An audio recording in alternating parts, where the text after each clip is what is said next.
Ya, kita lanjutkan ke part yang kedua, bagian yang kedua. Nah, di bagian yang kedua ini kita akan menggunakan salah satu metode untuk menentukan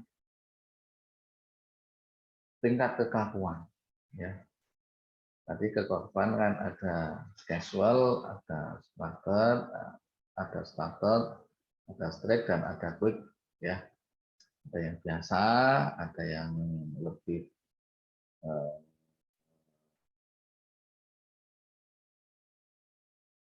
lebih detail itu ya, dan ada yang strict gitu, sangat detail, kaku, harus dilaksanakan secara disiplin, atau dia hanya sebuah quick reaction atau untuk kondisi darurat saja. Nah, untuk menentukan itu, maka kita perlu mengkaji beberapa kriteria-kriteria yang nanti akan kita tentukan tingkat kekakuan. Nah, apa saja kriterianya? Yaitu satu, ukuran proyek besar kecilnya, kemudian jumlah pemakaian potensialnya, berapa penting, berapa sering, kemudian misi kekritisannya, apakah dia kritis sekali atau tidak, umur aplikasi, jangka pendek, jangka menengah, jangka panjang, kemudian stabilitas kebutuhan, mudahnya komunikasi pelanggan atau pengembang, user friendly-nya, ya, what you see and what you get, familiarnya. 7. Kemudian kematangan teknologi yang dapat diaplikasikan. 8. Batasan unjuk kerja, kemampuan fungsionalitasnya. 9. Karakteristik embed atau non-embed. Dia tergabung, terinclude jadi satu atau dia sendiri.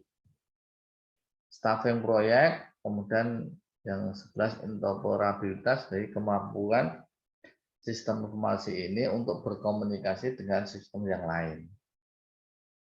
Atau kalau di bagian satu ke bagian yang lain, ke departemen satu ke departemen yang lain. Kemudian faktor perekayasaan kembali. Inilah kemudian akan ditentukan tingkat ya, tingkat apa namanya? Tingkat kekakuannya ya. Nah, dari masing-masing tadi itu nanti akan diberikan penilaian ya. Dari masing-masing kriteria ini ya.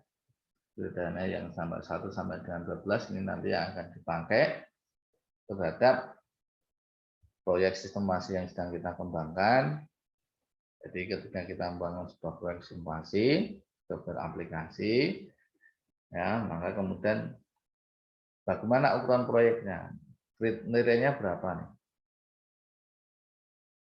skalanya berapa nih, ya, skala 1 sampai dengan 5. Kalau skala 1 ya mungkin kecil-kecil, yang kecil-kecil ya minimal lah. Kemudian kalau skala ya 5 berarti harus lengkap detail. Misalkan ukuran proyek, umur aplikasi, kemudian staffing proyek minimal atau harus komplit, timnya harus lengkap. Kemudian interoperabilitas, kemampuan dia untuk komunikasi dengan software yang lain. Oh ini jarang dilakukan, berarti minimal skalanya 1. Atau dia memang sebuah sistem terintegrasi, sehingga harus mampu berkomunikasi dengan departemen sistem informasi di departemen atau bagian yang lain. Oh berarti dia sangat penting. Berarti nilainya 5. Nah, gitu, ya. Nanti ini akan digunakan pada perhitungan TSS, task selector nanti di halaman berikutnya. Nah, yang penting diingat-ingat dulu adalah ya tingkat kekakuan, ya toh, ada casual, starter, strict dan progression. Kemudian kriterianya ada ini. Nah, dari masing-masing ini nanti akan arahnya kemana? Apakah sebuah konsep, apakah new application development, apakah enhance, atau maintenance ataukah re-engineering. Nah, kemudian apa? Kemudian di sini. Nah, inilah salah satu metode yang digunakan untuk menentukan tingkat kekalahan, yaitu melakukan perhitungan nilai task set selector atau TSS. Task set selector. Task set selector. Caranya bagaimana? Langkahnya satu. Kajilah masing-masing kriteria yang 1 sampai dengan 12 tadi, ukuran proyek sampai dengan faktor. Kajilah, ya, tetapkan angka yang sesuai 1 sampai dengan 5. Ya. Detail atau minimal saja, harus detail atau harus komplit. Tadi ya 1 sampai 5 dari masing-masing kriteria ini, kemudian dinilai 1 sampai dengan 5. Kemudian yang kedua, kajilah faktor pembobotan atau pelebaran.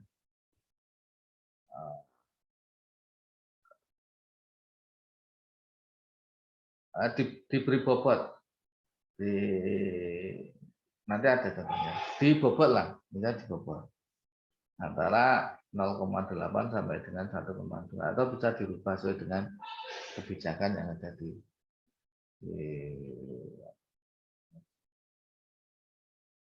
perusahaan ya.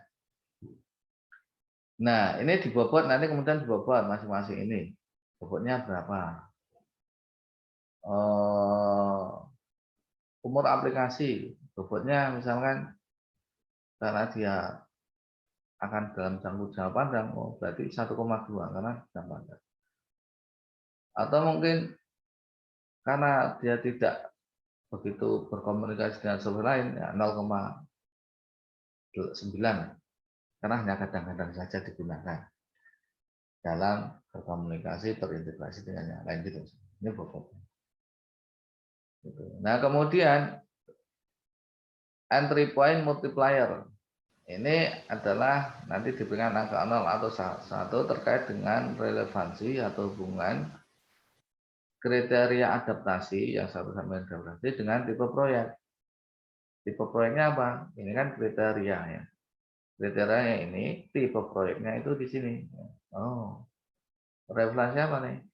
Apakah misalkan ukuran proyek atau ini aja lah, ya, interoperabilitas atau staffing proyek ini terkait dengan konsep development project, apa terkait dengan pengembangan bisnis baru atau pengembangan aplikasi yang baru.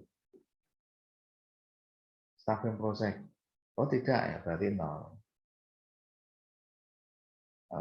Terkait dengan permintaan pelanggan, staffing proyek, oh tidak ada hubungannya ya, 0. Atau dia memang mintanya konsumen itu agar bisa komunikasi dengan resource yang lain, oh berarti 1. Ya. Jadi ini kriteria di sini tadi tipenya ya. Nah, kemudian ini saya balik tadi, Bang. Nah, kemudian hasil itu baru dikalikan angka tadi ya. Faktor pembobot ini kriteria tadi lagi kita kan dikasih angka 1 sampai dengan 5 kasih faktor pembobot dari entry point multiplier yang ini tadi. Nah, kemudian diberikan rata-rata.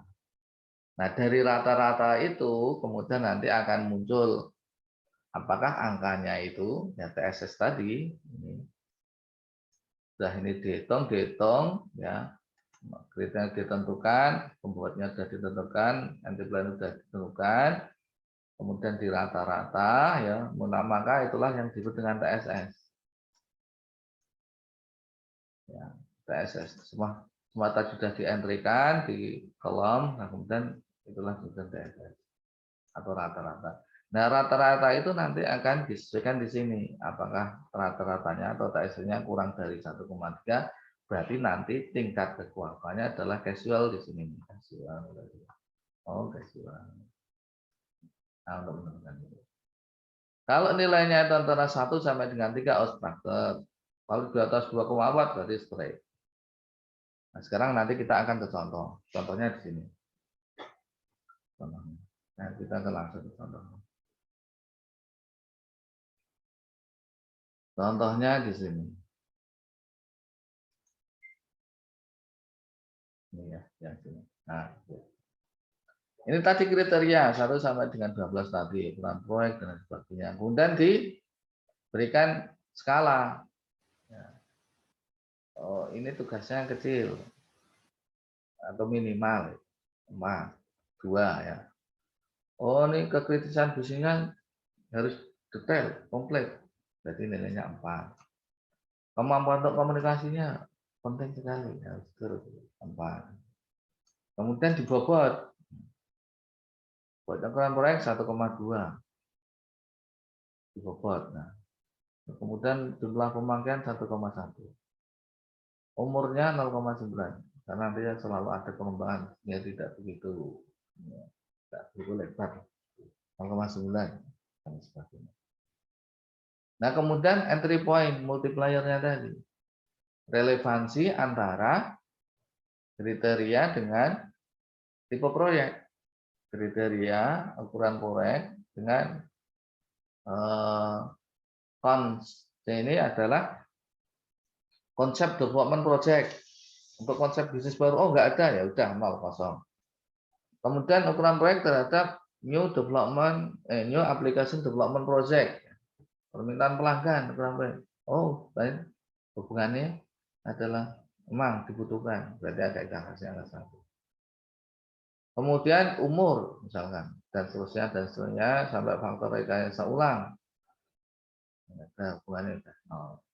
Kemudian dikalikan, ya ukurannya menjadi ini nilainya.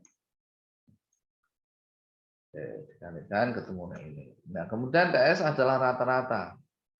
Nah, ini dijumlah kemudian dibagi dengan 12, hanya ketemulah rata-rata. Rata-ratanya misalkan ketemunya 2,6. Ya, 2,6. Nah, itulah yang disebut dengan baik.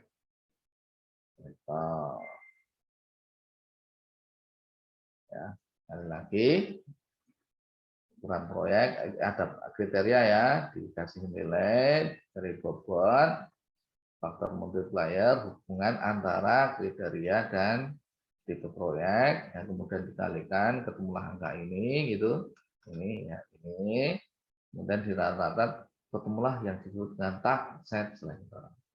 Untuk kasus ini ketemunya 2,6.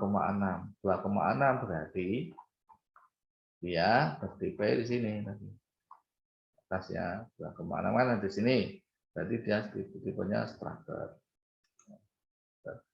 Tapi itu secara perhitungan sehingga perlu untuk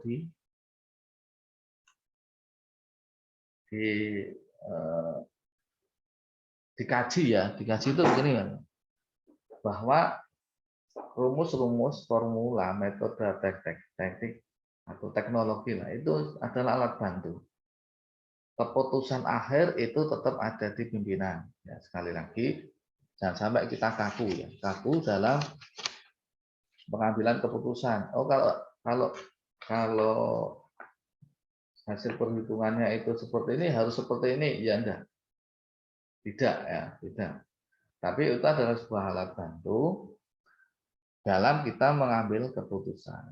Kalau cara perhitungan misalkan hasilnya struktur, tapi nanti kemudian dilihat, ya, apakah kemudian ada tugas-tugas yang belum masuk atau ada pekerjaan lain yang belum masuk atau mungkin ada keterlibatan dengan pihak lain yang belum masuk kriteria dan lain sebagainya sehingga bisa juga nanti naik turun artinya struktural ke kasual atau struktural ke baik ya, tapi pada garis pokoknya adalah di struktur sangat seperti itu.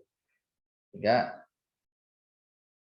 dalam kita mensikapi sebuah pekerjaan ya, kita berpikir secara sistem. Berpikir secara sistem artinya berpikir secara global bahwa pekerjaan ini, sistem ini itu terkait dengan sistem yang lain. Dengan pihak lain, dengan pekerjaan lain, dengan sumber daya yang banyak itu. Ada keterkaitan dengan faktor-faktor yang lain. Sehingga kita bisa beradaptasi dan tidak kaku. Artinya tidak kaku nanti bisa menyesuaikan. Gitu. tapi kita punya nih perangkat alat bantu yang digunakan dalam kita menentukan sebuah keputusan. Itulah cara untuk menentukan kekakuan dari sebuah proyek dengan menggunakan perhitungan task selector. Nah, kalau sudah ditentukan, maka kemudian tingkat kakunya ini nih, faktor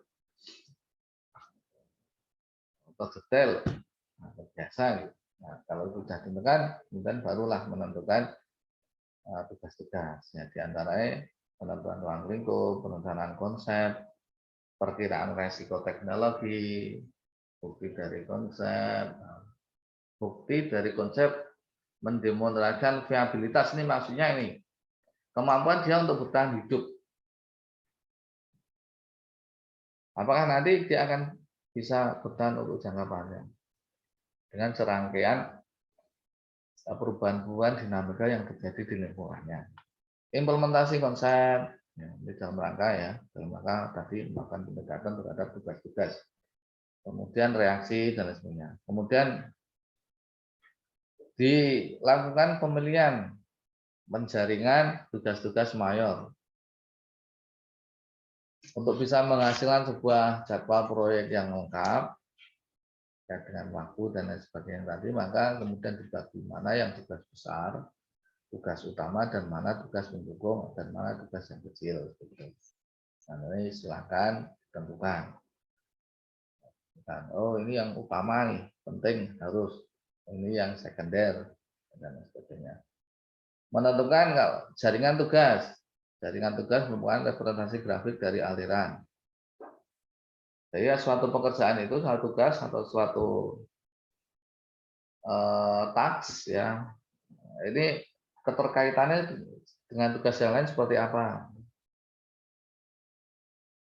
Ya, apakah bisa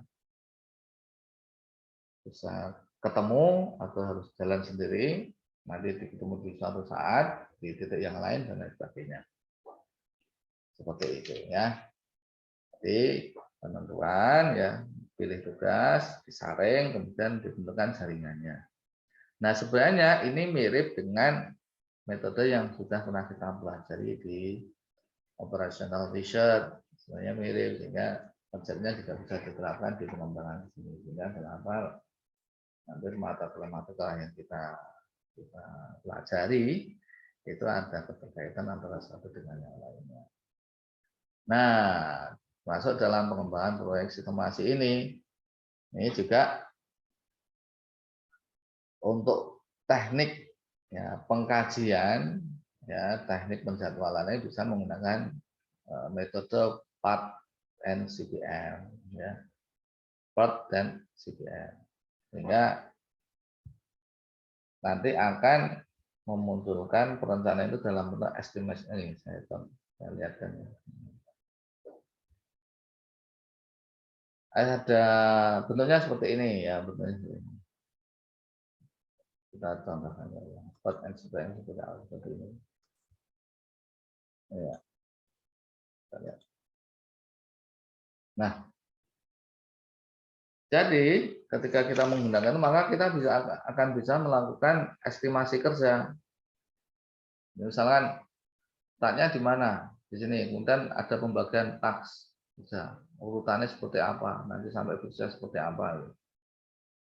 Kemudian dari sini kita juga bisa membreakdown ya.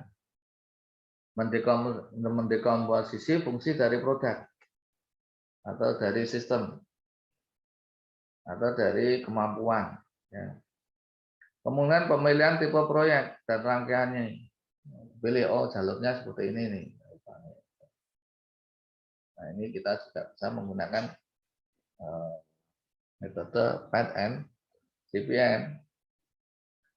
Nah, baik PAT dan CPM ini menyediakan piranti kuantitatif. Kuantitatif itu ya, yang saya dihitung lah, yang memperbolehkan perencanaan perangkat lunak bisa berfungsi untuk menentukan jalur bisnis.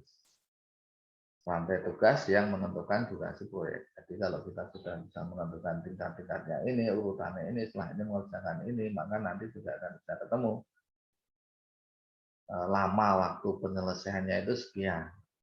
Karena ini kan terkait dengan jadwalan ya, jadwalan proyek, estimasi. Membangun estimasi waktu yang paling mungkin bagi tugas-tugas individual dengan menerapkan model statistik. Kemudian bisa diterapkan. Menghitung batas waktu. Menghitung batas waktu yang membatasi suatu jendela waktu untuk suatu tugas tertentu. Nah, ada seorang ahli IT namanya Rich, itu menggambarkan waktu, batas waktu yang penting itu tentang waktu, ya, waktu pengerjaan, waktu penyelesaian atau waktu mulainya sebuah tugas itu adalah bagi berikut.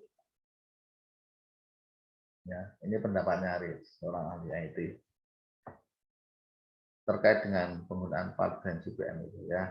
Suatu tugas dapat dimulai ketika semua tugas sebelumnya sudah diselesaikan dalam waktu yang paling pendek yang mungkin. Ya.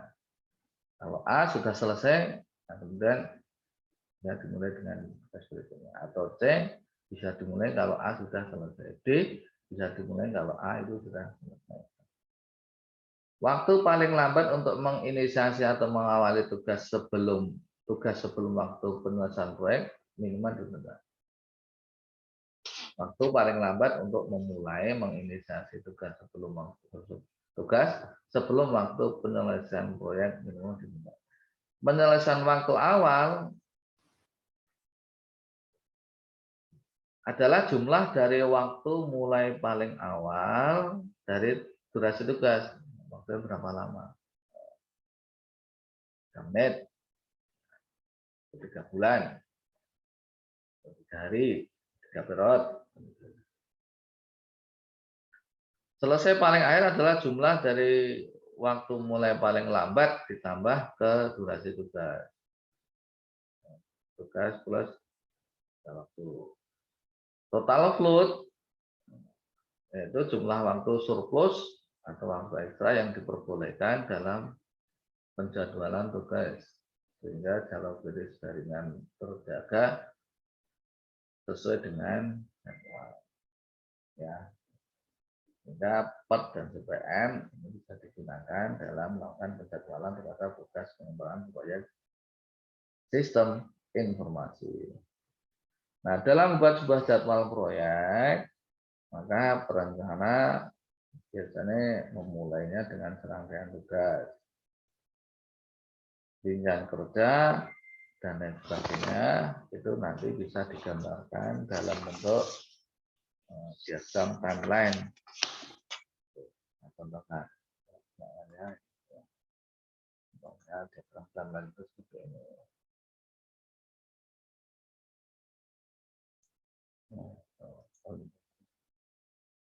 Timeline. Nih, nah, urutannya tugas, kemudian pada minggu berapa, dan sebagainya, PIC-nya siapa. Ya, untuk itu dengan tadi sudah ditentukan urutan kerjanya dengan program CPM tadi, dan sudah ditentukan, oh waktunya berapa, dari program nanti akan selesai berapa, mana yang bisa mulai bareng, mana yang bisa harus didahulukan, mana yang harus nunggu sampai selesai. Itu kemudian nanti bisa ditentukan dengan menggunakan diagram time. Nah, seperti itu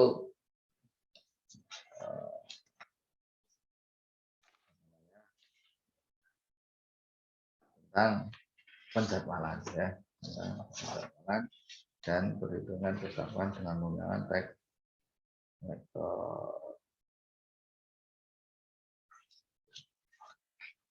Kemudian ditambahan di sini. Ini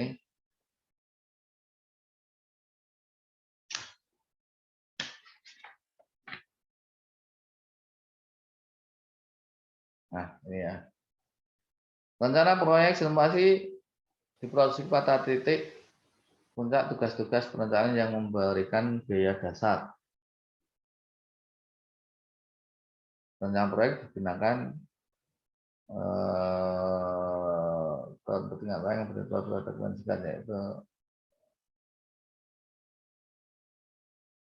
rencana proyek digunakan kepentingan orang yang berbeda. Berupa dokumen singkat, yaitu mengkomunikasikan ruang lingkup, menentukan resiko. Nah, ini contoh inilah contoh langkah-langkah pada pengembangan contoh penyusunan dokumen atau pelaporan tentang pengembangan sistem informasi. Tujuan, misalkan bab 1 tentang pendahuluan, tujuan, ruang lingkup, dan seterusnya, estimasi proyek, data-data, dan estimasi usaha biaya dan sebagainya tadi ya. Strategi manajemen risiko, kemungkinan ada risiko apa saja, kemudian penulisan jadwal, timeline, dan sebagainya, budaya, sampai organisasi, dan seterusnya. Ya, ini contoh kalau sudah disusun dalam bentuk sebuah dokumen pengembangan proyek. Tadi tentang terkait dengan estimasi waktu kita berada di jadwal di sini ya, dan sebagainya. Sebenarnya kita juga sudah bicara tentang manajemen pengembangan proyek, sehingga kalau kita sudah susun dalam bentuk dokumentasi seperti ini, maka kemudian jadi mudah untuk bisa dipelajari. Demikian, semoga bermanfaat. Assalamualaikum warahmatullahi wabarakatuh.